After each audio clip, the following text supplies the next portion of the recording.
سوائے قائد اعظم محمد علی جناح اور لیاقت علی خان کے علاوہ، اس تھاٹ کے علاوہ باقی کچھ بھی نہیں تھا. نہ ان کے پاس، نہ ہمارے ملک کے پاس اتنے ہتھیار تھے، نہ ہمارے ملک کے پاس اتنی آدمی تھی جو آپ کی اسسٹنس کے لیے وہاں گلگت بلتستان آ جاتے ہیں اور آپ کی اسسٹنٹ کرتے ہیں، آپ کی دفاعی طور پہ، آپ کی پولیٹیکلی آپ کو کوئی مدد فراہم کرتی، کیونکہ ریسورسز اویلیبل نہیں تھے.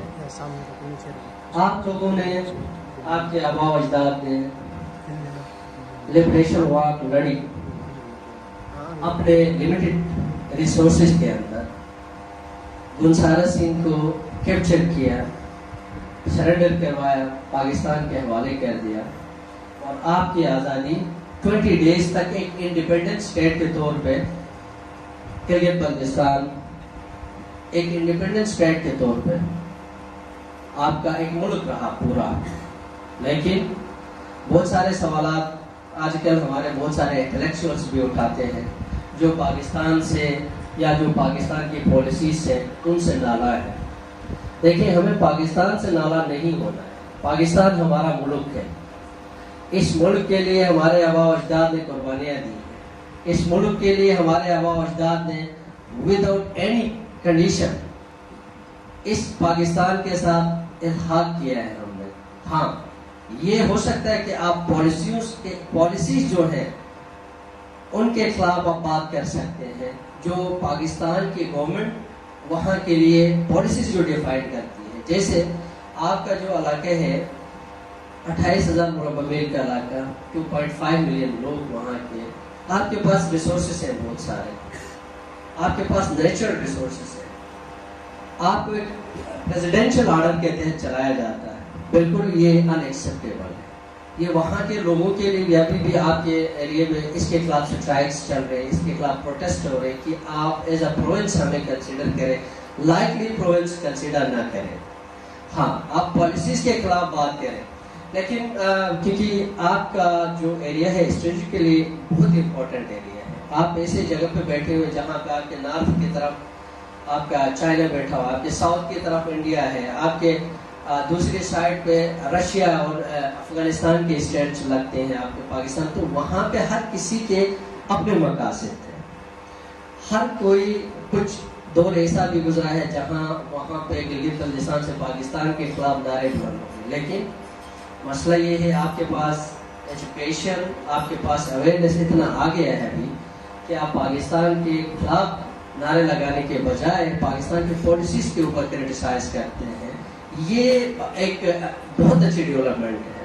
ہمیشہ یاد رکھیں، آپ کے جو آباء و اجداد نے الحاق کیا پاکستان کے ساتھ، تو وہ ہم سے بہتر تھے، وہ ہم سے بہتر سوچ رکھتے تھے، وہ ہم سے زیادہ بہتر پالیسی میکر تھے. کوئی بیٹا اپنے باپ سے کبھی بھی زیادہ ہوشیار نہیں ہو سکتا. یہ آج کل ہم کہتے ہیں نہیں، ہمارے آباء و اجداد نے انگریزوں کی غلامی سے نکالا، ڈوگرے کے غلامی سے نکال دیا اور لے جا کے پاکستان کی غلامی میں ڈال دیا. یہ فیڈ کرنے کی کوشش کی جا رہی ہے، اور یہ صرف 1-2 سالوں کی بات نہیں، یہ بہت پہلے سے آپ لوگوں کے ذہنوں میں یہی اسٹوریز فیڈ کرنے کی کوشش کر رہے ہیں. وہ جو بھی ہے، وہ پاکستان کے لوگ تو نہیں ہیں الٹیمیٹلی، وہ ادر دن پاکستانی ہیں جو آپ کے ذہنوں میں یہ فیڈ کرنے کی کوشش کر رہے ہیں کہ آپ کے دیکھیں آپ کے آباء و اجداد نے لبریشن واک لڑی ود آؤٹ اسسٹنس. اچھا، 20 دن کا ایک اسٹیٹ اپنا قائم کیا، گلگت بلتستان اسٹیٹ ایک ملک. اس کے بعد پاکستان کے ساتھ الحاق کر دیا، کسی کنڈیشن کے بغیر الحاق کر دیا. تو آپ اپنا اسٹیٹس واپس لے لیں. آپ جو اسٹیٹ آف پاکستان ہیں ان کے خلاف آپ بات کریں. مسئلہ ہمارے پاس یہ ہے، ہمارے آباء و اجداد نے جو بھی لبریشن وار لڑی، جو بھی اسٹیٹ بنایا، اس کے بعد الحاق کیا. الحاق اسلام کی نظریات کے اوپر ایک سب سے پہلا فنڈامنٹل یہ تھا کہ ایک اسلامی ریاست بنی ہے، ہم اس کے ساتھ الحاق کریں گے. دوسرا امپورٹنٹ فیکٹر آپ کے سروائیول کا تھا، کیونکہ انڈین جو تھے وہ یہاں پاکستان کی طرف بھی موو کر رہے تھے، آپ کے گلگت بلتستان کی طرف بھی موو کر رہے تھے. تو بہت سوچ سمجھنے کے بعد پاکستان کے ساتھ الحاق کیا. تو بینگ جو ہے انٹلیکچوئل آپ لوگوں کو یہ سوچنا چاہیے کہ یہ نعرے بہت ابھی سمجھے فرسودہ ہو گئے ہیں یہ کہ یہ ہوا وہ ہوا. نہیں، آپ دیکھیں، آپ کے آباء و اجداد کے الحاق کی وجہ سے ہی آج ہم یہاں بیٹھ کے بات کر رہے ہیں گلگت بلتستان میں. آپ راجاؤں کا دور اٹھائے ذرا، سوائے جو کنگز تھے ان کے فیملی کے علاوہ کوئی بچہ کوئی بچی ایسی تھی جو لٹریٹ ہو، جو پڑھی لکھی ہو، یا کوئی بچہ ایسا تھا جو ایجوکیٹڈ ہو، جنہوں نے تعلیم حاصل کیا ہو؟ نہیں، پرمیشن ہی نہیں. آج ہمارا ایک ضلع میڈم ایسا ہے جس میں 100% لٹریسی ریٹ ہے، جو ضلع ہے ہنزہ ہمارا. تو کیا کوئی امیجن کر سکتا تھا کہ جو گلگت بلتستان کا جو ایک ضلع ہے ہنزہ، اس کی لٹریسی 100% ہوگی؟ نہیں، کوئی نہیں کر سکتا تھا. کیوں؟ ریزن یہ تھا کہ ہم جو کنگ کی جو ڈائنیسٹیز تھے ان کے اندر اتنے دبے ہوئے تھے کہ ہمیں کسی چیز کی پرمیشن نہیں تھی. ہمارے پاس دو چیزیں ہیں. سوری میں آپ لوگوں کا ٹائم زیادہ لے رہا ہوں، 2 منٹ اور بس، میں پھر وائڈ اپ کرنے جا رہا ہوں. 2 چیزیں میں آپ لوگوں کو بتانا چاہ رہا ہوں. گلگت بلتستان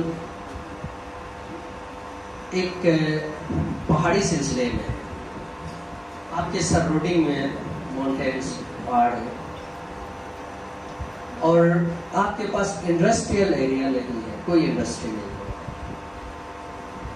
اور ہم لوگ جو آپ ان کا جو بجٹ بنتا ہے وہ فیڈرل گرانٹ سے بنتا ہے،